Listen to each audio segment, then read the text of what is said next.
Kuah panas yang berempah dengan potongan besar daging sapi menjadi ciri khas soto dari Jawa Tengah, fams. Ayo tebak, soto apa ini? Buat yang belum tahu, ini namanya soto golak. Kuliner khas legendaris dari wilayah dingin di Wonosobo, Jawa Tengah. Dari banyak kuliner soto di Indonesia, soto golak dari Wonosobo ini mungkin belum setenar soto Betawi atau soto mie dari Bogor. Tapi soal rasa dan ciri khasnya, soto golak berani tampil beda. Nah, ini nih yang disebut dengan golak, bahan yang jadi identitas utama dari soto ini. Selebihnya sih cuma toge, soun, dan lainnya. Masih umum lah, seperti pelengkap soto kebanyakan.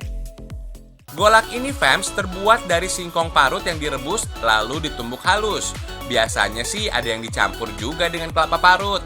Untuk disajikan bersama soto, golak masih harus digoreng sampai luarnya kering dan matang betul.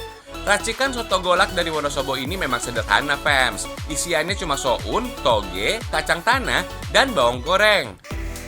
Kuah rempah kuning sudah cukup gurih tanpa campuran santan di dalamnya.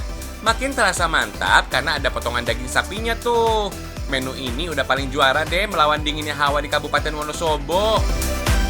Menu soto golak yang nikmat legendaris salah satunya bisa kamu jumpai di wilayah Jelegong, Pagekukuh, Wonosobo, Jawa Tengah. Kalau bicara soal rasa, soto golak jelas juaranya. Dari sisi historis, golak punya nilai sejarah. Olahan golak menjadi penyelamat nenek moyang saat masa krisis bahan pangan akibat penjajahan. Makanya, fams, saat menyantap soto golak nggak perlu pakai nasi. Singkong yang juga mengandung karbohidrat dianggap sebagai pengganti yang tepat saat nasi sulit didapat. Sayangnya, kebanyakan orang Indonesia masih ketergantungan sama nasi, fams. Malah ada anggapan belum benar-benar makan kalau belum ketemu nasi. Nasi itu punya indeks glikemik yang tinggi.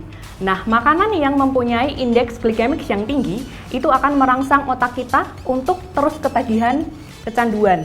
Jadi ketika kita belum makan nasi, kita pasti akan mencari nasi. Tetapi kalau misalnya kita sudah kenyang dengan makanan lain, tapi belum makan nasi, karena otak kita sudah terbiasa makan nasi dan sudah kecanduan, kita akan tetap terus ngerasa lapar dan tetap ngerasa pokoknya pengen cari nasi terus.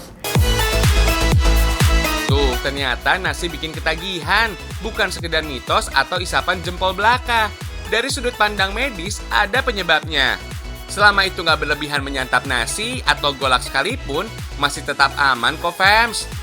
Soto golak Wonosobo, enak tenan.